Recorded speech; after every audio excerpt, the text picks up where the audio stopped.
Friends, news channel देख रहे आप सभी दर्शकों का बहुत बहुत स्वागत है। मैं हूं रमनदीप कौर। इस वक्त की बड़ी खबर आ रही है प्रयागराज से। क्या है पूरा मामला, देखने के लिए बने रहिए हमारे साथ। इलाहाबाद हाईकोर्ट में 6 अतिरिक्त न्यायमूर्तियों ने शपथ ली। शपथ मुख्य न्यायाधीश अरुण भंसाली ने दिलाई। शपथ समारोह में मुख्य न्यायाधीश के न्याय कक्ष में संपन्न हुआ। समारोह में सभी न्यायमूर्तिगण, न्यायिक अधिकारी, परिवारजन व भारी संख्या में अधिवक्ता शामिल हुए। शपथ ग्रहण में लाइव टेलीकास्ट की व्यवस्था की गई। शपथ समारोह के कारण अदालतें 11 बजे से बैठी। सभी न्यायमूर्तियों ने कार्यभार ग्रहण किया। सुप्रीम कोर्ट कोलेजियम ने जिला जज स्तर से 8 न्यायिक अधिकारियों को इलाहाबाद हाईकोर्ट का न्यायाधीश बनाने की सिफारिश की। 4 अप्रैल की थी। न्यायमूर्ति जितेंद्र कुमार सिन्हा, न्यायमूर्ति अनिल कुमार, न्यायमूर्ति संदीप जैन, न्यायमूर्ति अवनीश सक्सेना, न्यायमूर्ति मदन पाल सिंह व न्यायमूर्ति हरवीर सिंह ने शपथ ली। आकाश एजुकेशनल सर्विस लिमिटेड ने जेईई मेंस 2025 सेशन 2 में अपने छात्र की शानदार उपलब्धियों की घोषणा की है।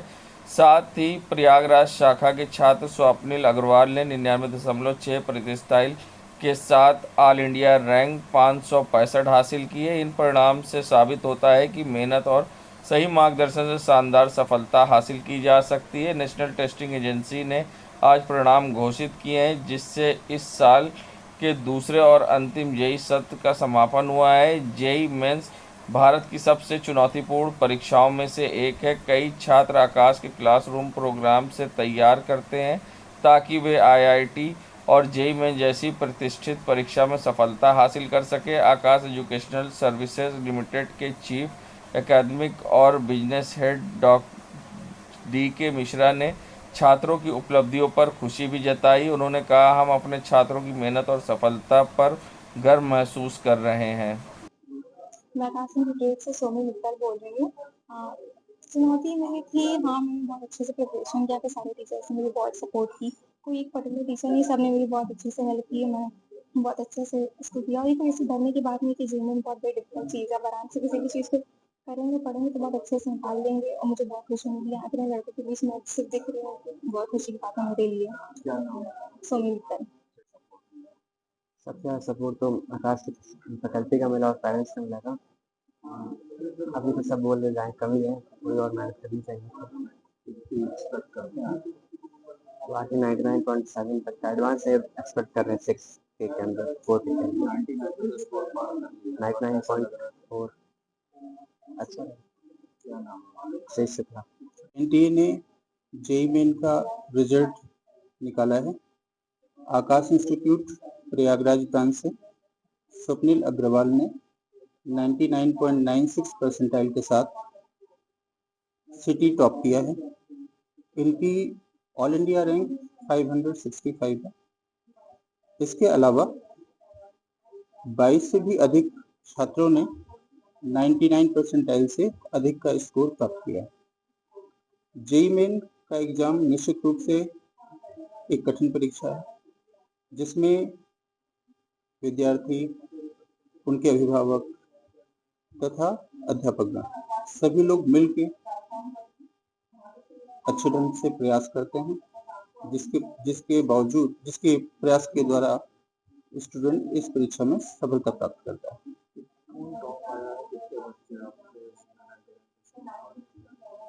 स्वप्निल अग्रवाल 99.96 परसेंटाइल के साथ सिटी टॉपर बना है और 22 से भी अधिक छात्रों ने 99 परसेंटाइल से अधिक का स्कोर प्राप्त किया। मेरा नाम मुकेश कुमार तिवारी है। मैं आकाश इंस्टीट्यूट में असिस्टेंट डायरेक्टर हूँ।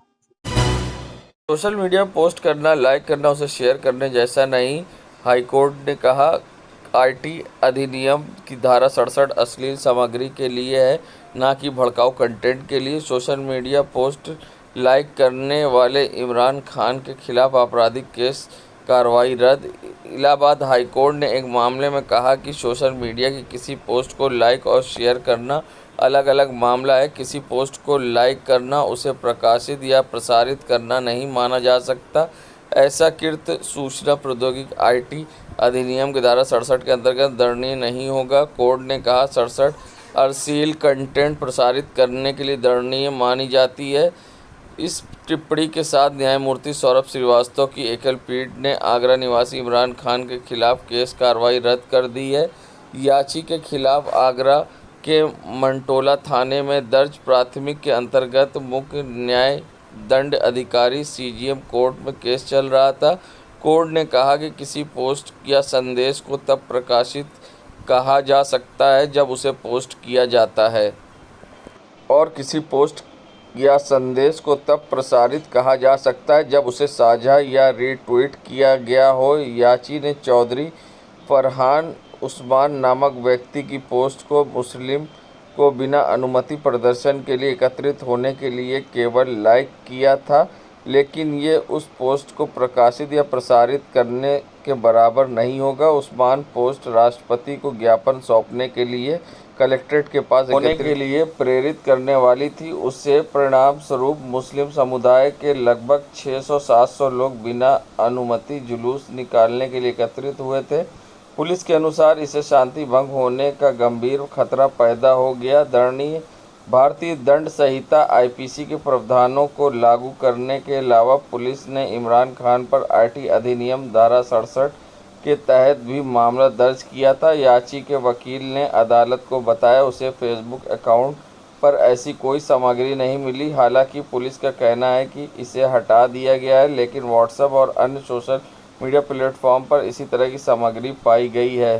कोर्ट ने कहा है इस पर धारा 67 आईटी अधिनियम या अन्य आपराधिक मामला नहीं बनता है। भड़काऊ सामग्री के संबंध में आईटी अधिनियम की धारा 67 लागू नहीं की जा सकती। कोर्ट ने कहा आईटी अधिनियम की धारा 67 अश्लील सामग्री के लिए है, न कि भड़काऊ सामग्री के लिए है।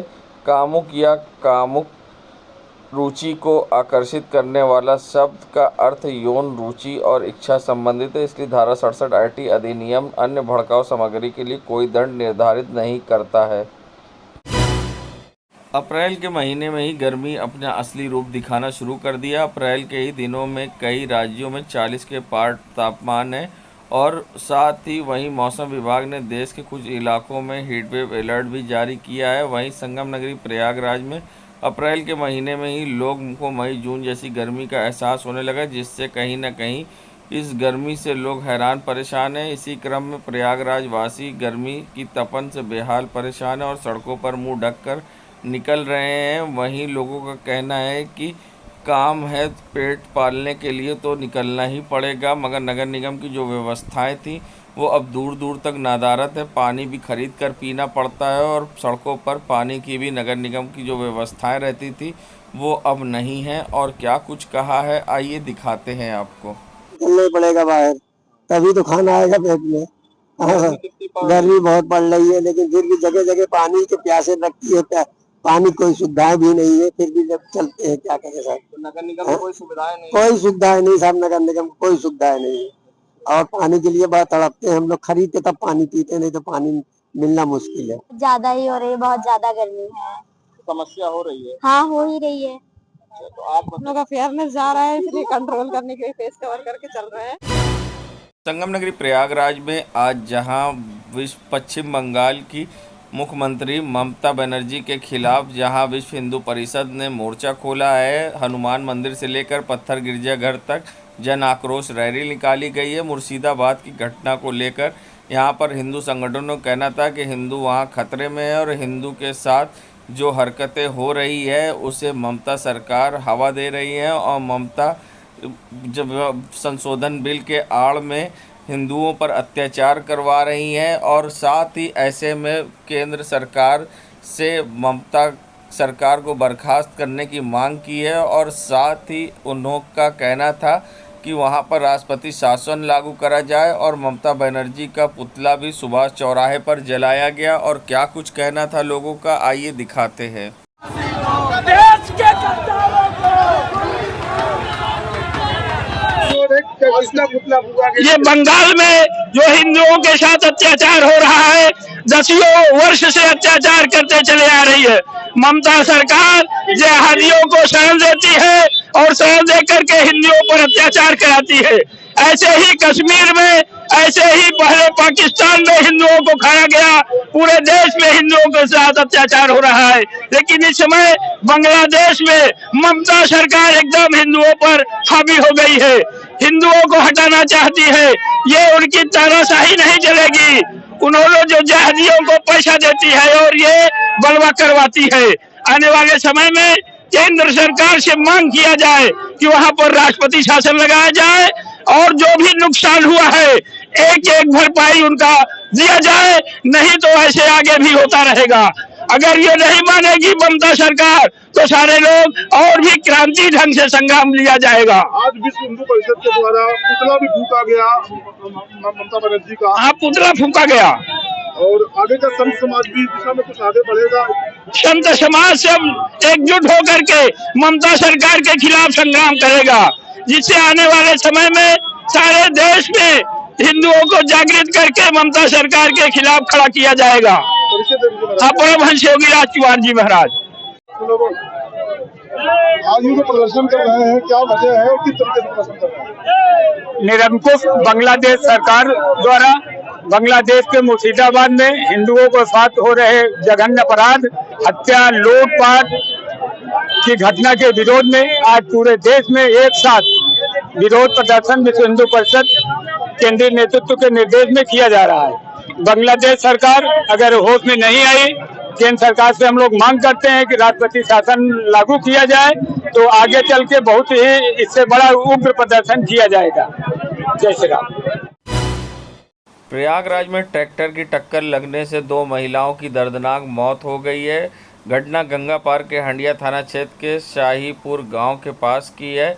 तेज रफ्तार ट्रैक्टर अनियंत्रित होकर सड़क किनारे जा रही 2 महिलाओं को टक्कर मारते हुए निकल गया। भीषण हादसे में दोनों महिलाओं ने मौके पर ही दम तोड़ दिया। हादसे के बाद गांव के लोगों ने हंगामा कर दिया। पुलिस ने पहुंचकर मामला संभाला और लोगों को शांत कराया। हादसे में उर्मिला देवी पत्नी शैलेश यादव और रेखा देवी पत्नी संतोष कुमार की मौत हो गई। घटना स्थल पर काफ़ी भीड़ जमा थी और हंडिया इंस्पेक्टर के अनुसार महिलाओं की मौत हुई है और शव को कब्जे में ले कर पोस्टमार्टम के लिए भेजा जा रहा था। 2 महिलाओं को रौंदने के साथ ही अनियंत्रित ट्रैक्टर एक जीप समेत कई वाहनों को टक्कर मारते हुए निकला और कई वाहन क्षतिग्रस्त हो गए। हादसे के बाद तुरंत गुस्साए ग्रामीणों ने ट्रैक्टर चालक को दौड़ाकर पकड़ लिया और उसे पुलिस के हवाले कर दिया। देश दुनिया की खबरों के लिए world media times news channel को सब्सक्राइब करें।